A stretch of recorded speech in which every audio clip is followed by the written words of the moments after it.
Hi Gemini, this is Jav. Welcome po sa ating channel. Gamitin ang reading na ito bilang gabay lamang. Kung naka-resonate kayo, comment down. Tandaan, ito ay general reading. Kunin nyo lang po kung ano ang naka-resonate sa iyo. This is for you, Gemini.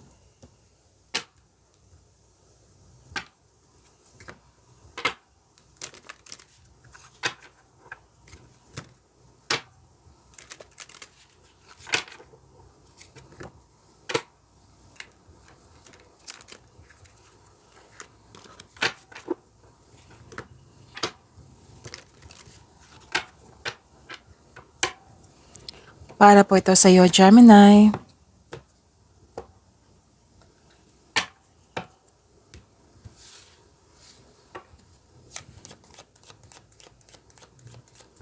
Maraming salamat po sa inyong patuloy na suporta, sa mga nag-donate, sa mga hindi nag-skip ng ads, maraming salamat po. Sa mga hindi pa nag-subscribe, subscribe na po kayo at click bell notification para malaman nyo na may bago tayong video. Para sa mga gustong magpa-reading, comment po kayo ng personal reading. Again, comment kayo ng personal reading and check my reply sa comment section.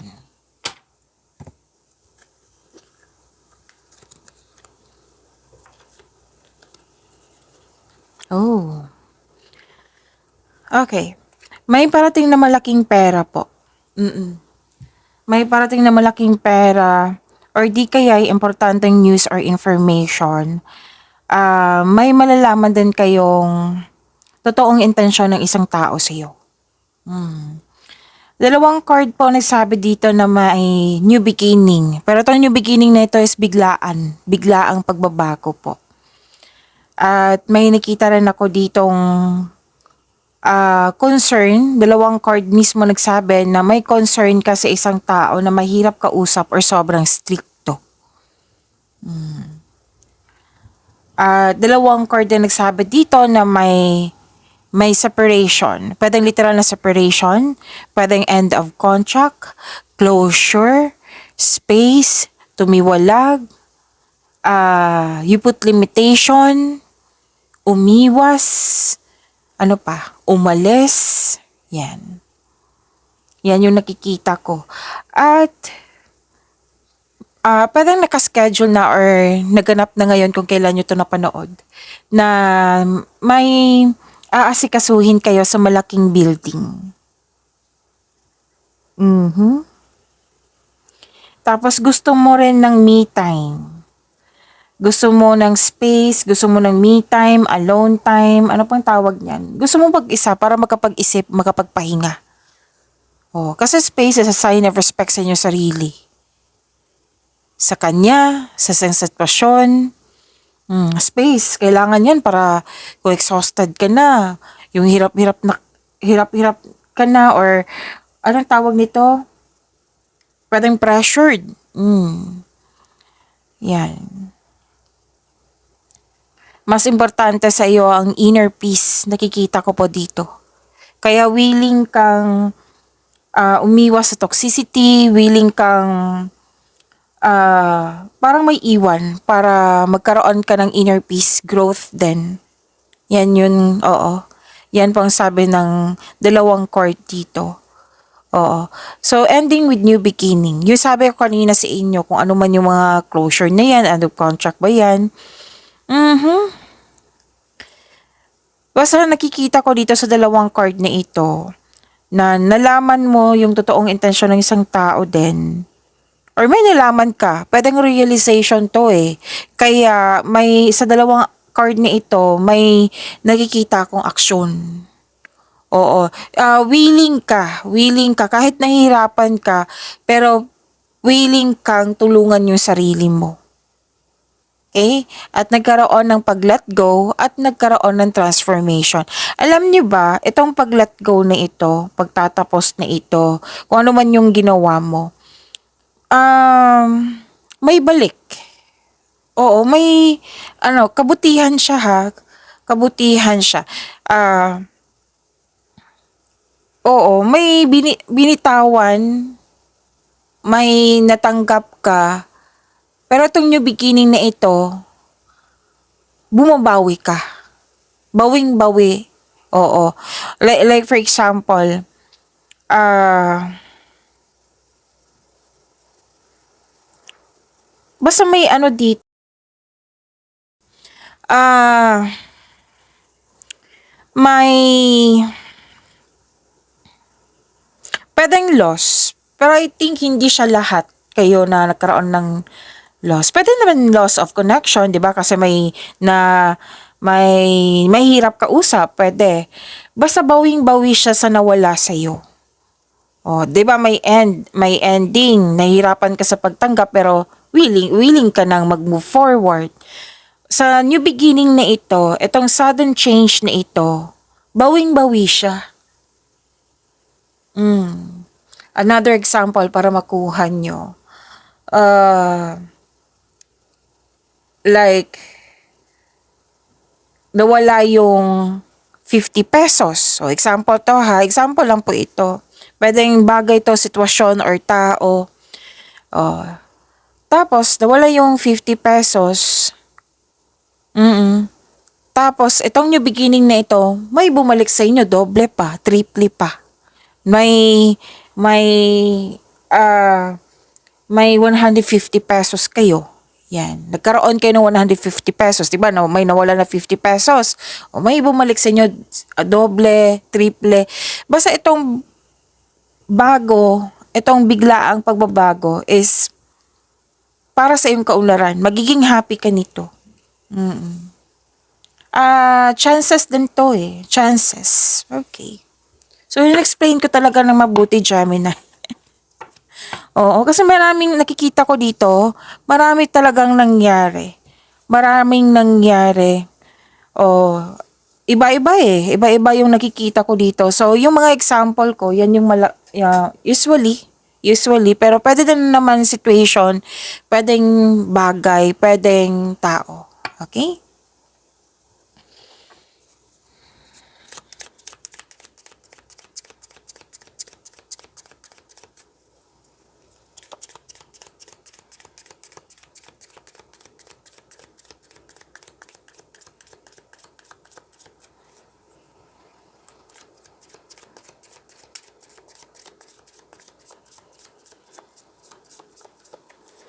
Energy po ni Gemini.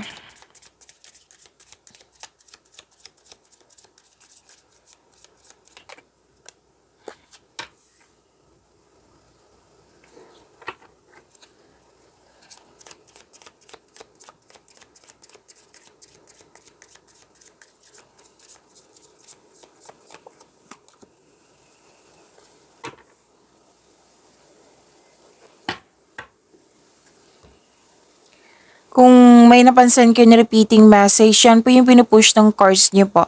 Like for example, nanood kayo sa inyong weekly Gabay Tarot readings, second quarter of the month of August, at nanood kayo dito, may napansin kayo na repeating message. Yan po yung pinupush ng cards niyo na kailangan nyo bigyan ng atensyon, solusyon, nataksyon, kung maaari po. So, ano yung energy ni Gemini?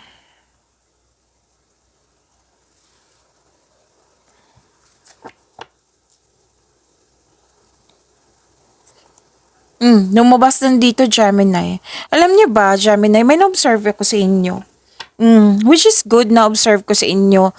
Pansin niyo yung mga reading natin last week na pahinga, mas pipiliin mo yung inner peace, mas pipiliin mong hindi ka mapagod, umiiwas ka sa ma-burnout ka, gumagawa ka ng paraan eh. Mas importante talaga sa iyo na magkakaroon ng balanse. Kahit, lalo na sa trabaho nyo, kahit it might be ang nature ng work nyo is busy talaga. Hindi man kasi ang nakikita ko dito sa kailangan na kailangan yung serbisyo mo. Oo. Yan yung napansin ko. Tapos ngayon, bumabawi ka. May nakita ko mga pending, marami talagang gawain. Pero hindi mo siya uubusin. Oo, hindi mo siya uubusin. Kumbaga, nag-time management ka. Kahit may hindi makaunawa, kahit magiging conflict siya, basta mas importante sa iyo yung mag-save ka ng energy, which is good. Okay? Kung may expectation yung tao, it might be this is a service, kausapin mo na lang na mabuti. Basta you're saving energy, which is good. Oo, kasi yan yung sinasabi minsan ng ating cards na pag may sobra sa trabaho, burnout ka, exhausted ka, sasabihin talaga ng cards yan, balance sa Gemini. So ito, ginagawa mo. And I believe this is a personal development sa inyo. Yan yung napansin ko. Bumabawi ka dito.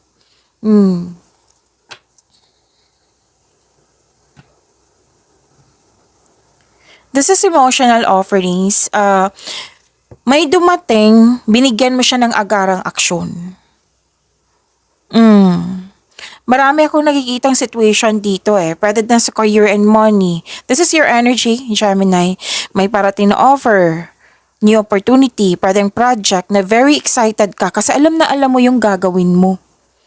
Naka-align to sa passion mo. And very inspired ka kasi may mga tao dyan na very supportive sa'yo. May promotion pa rin akong nakikita dito, Gemini.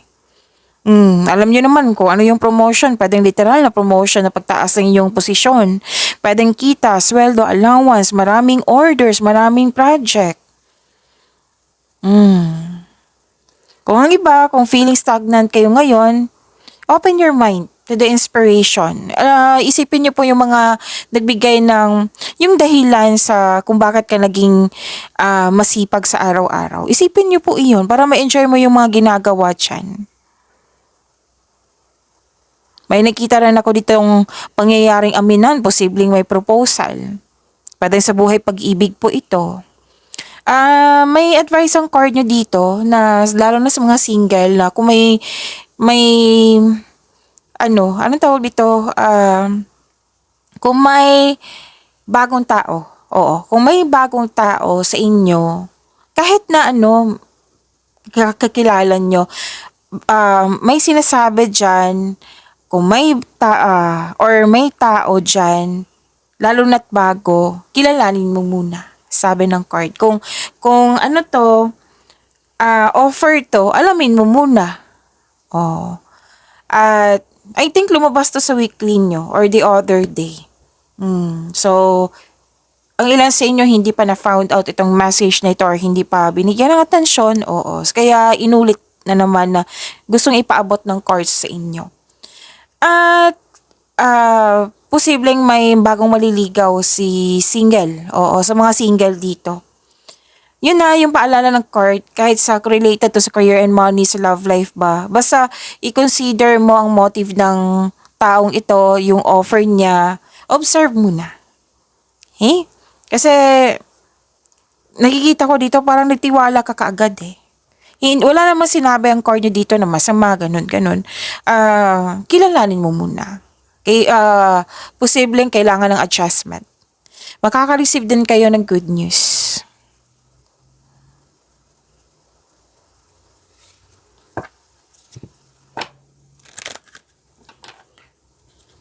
Ang daming mensahe ngayon, Gemini. So, I will try my very best na ihatid talaga sa inyo lahat. Okay, and okay. Huwag po na kayo mag-focus sa nawala sa inyo. Yung sabi ko kanina sa inyo dito, nag-discuss talaga ako, di ba? Na pinaliwanag ko sa inyo ng mabuti. Kasi baka maguluhan eh. Bakit ganun? Dalawang card na nagsabi dito na may loss, na may ending, may new beginning. Ayun. Pinaliwanag ko ng mabuti kanina. Lumabas siya dito sa tarot cards nyo. Ang advice ng card dito, wag po daw kayo mag-focus na nawala sa inyo. Things ba to? Tao ba to? Connection sa isang tao or situation or opportunity. Wag po daw kayo mag-focus dyan. Instead, i-release itong negativity, palitan mo ng positivity. At and have faith sa divine, sa universe. Natutulungan ka nila. Palakasin mo yung faith mo. Okay? I-pray mo lahat na ask kayo ng divine assistance. Magtiwala po sa kung ano ang darating. Basta mag-isip kayo ng more on positivity. Mag-focus kayo sa mind healing instead of suffering. Question yourself, deserve ko bang mag-suffer ng ganito? Diba? Hindi. Para ma-realize mo talaga.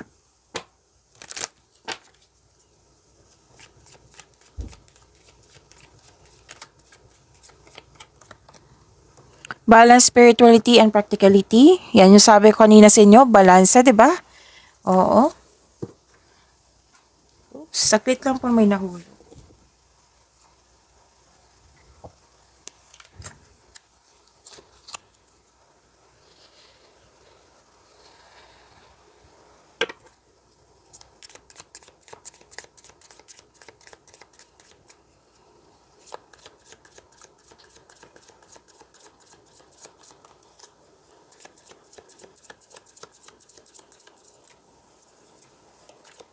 Career and money ni Gemini.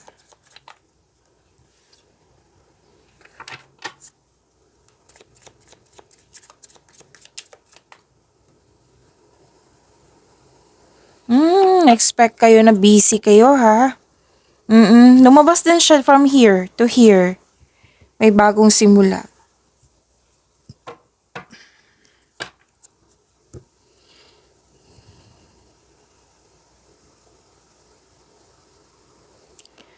Nakikita ko dito, Gemini, may new beginning, freedom, new journey. Care is needed. Oo, kailangan ng konkretong plano para magtagumpay ito.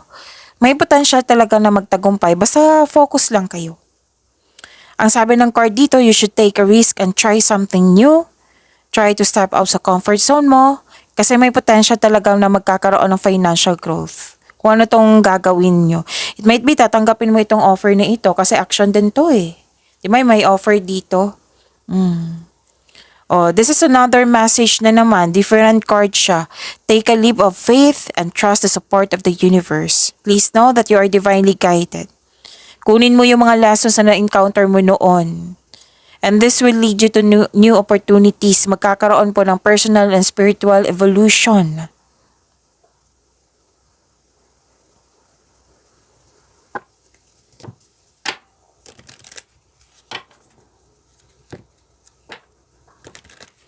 Success, new doors opening, opportunities pa rin. Oo, at least may a success, di ba? May parating na opportunity, may ilan sa inyo natatakot na accept itong opportunity na ito. So, ipakita mo sa kanila na interested ka kasi nakita ko naman dito na interested ka.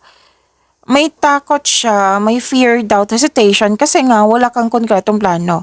So, yung sabi ko kanina sa inyo na mag-create kayo ng konkretong plano para kasi makatulong ito sa pagpalakas ng iyong confidence.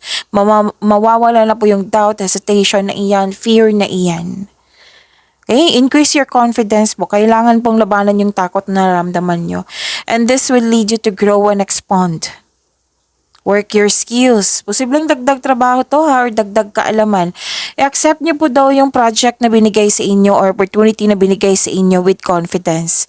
Kasi naka-align to sa passion mo, which is sumabas dito sa energy cards nyo. Alam niyo ba kung pagbutihin nyo, kung magbigay ka ng focus nito, tiyaga at sipag, oo, magkakaroon niya ng positive outcome. Kung magkakaroon ng positive outcome, dadagsa yung opportunities. Yan ang sabi ng card nyo.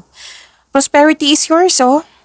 This card tells you na nasa next level ka na ng prosperity na matagal mo nang hinintay. Kaya, wag palampasin ang pagkakataon na ito. Wag kayong mag-doubt, magkaroon ng hesitation. As the world changes, so can your methods of making money. Look for unique approaches to create new streams of income. So, gumagawa ng passive income yung ilan sa inyo.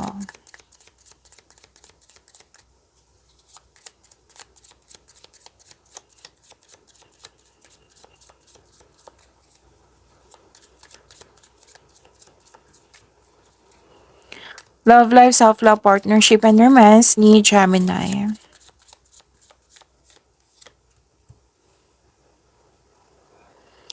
Okay. Huwag kayo matakot sa card na ito ha, kasi this is transformation. So, takpan ko lang po para hindi kayo ma-distract. Oh, nakuha mo si Wheel of Fortune, Gemini. Claim niyo po ha. Magandang kapalaran po ito. Saglit lang po.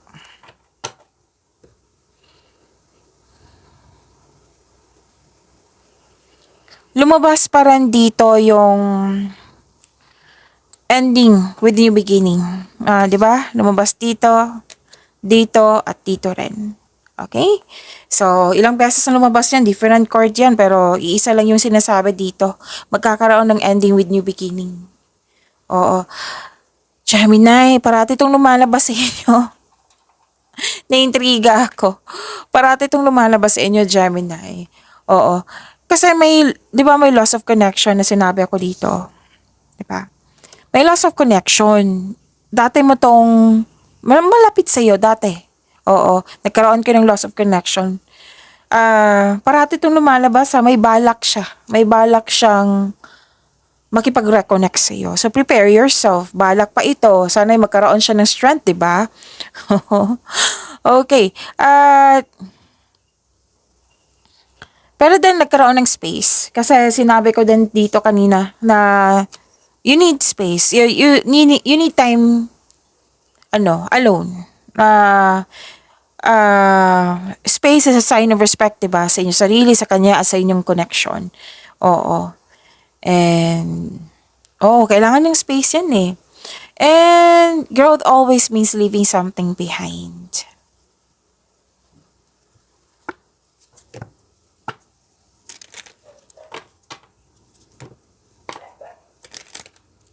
So, nakuha mo si Wheel of Fortune, di ba? This is a blessings, magandang kapalaran, good fortune.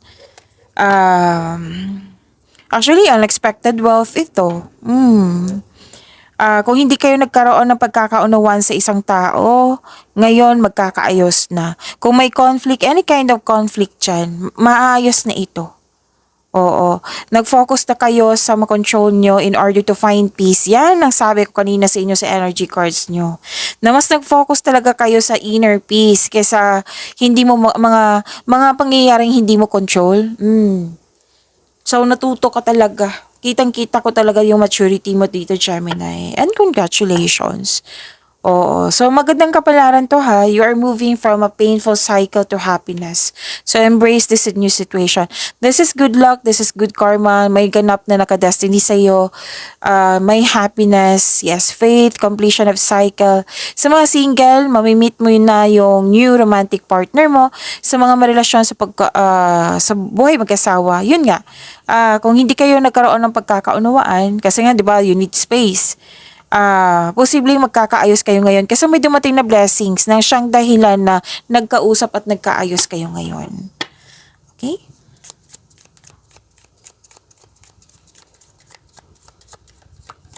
Ang ganda ng cards nyo. Improvement talaga. Development. Let go of need. Kakasabi ko lang, natuto ka talaga, Gemini, and I'm happy for you. Let go of the need to control. Allow the situation to unfold naturally. So, about controlling, di ba? Control you are focused sa makontrol mo in order to find peace. Let go mo na yung hindi mo makontrol. Okay, so pag-imanin niyo po yung blessings sa binigay sa inyo, Gemini. See you tomorrow. Maraming salamat po.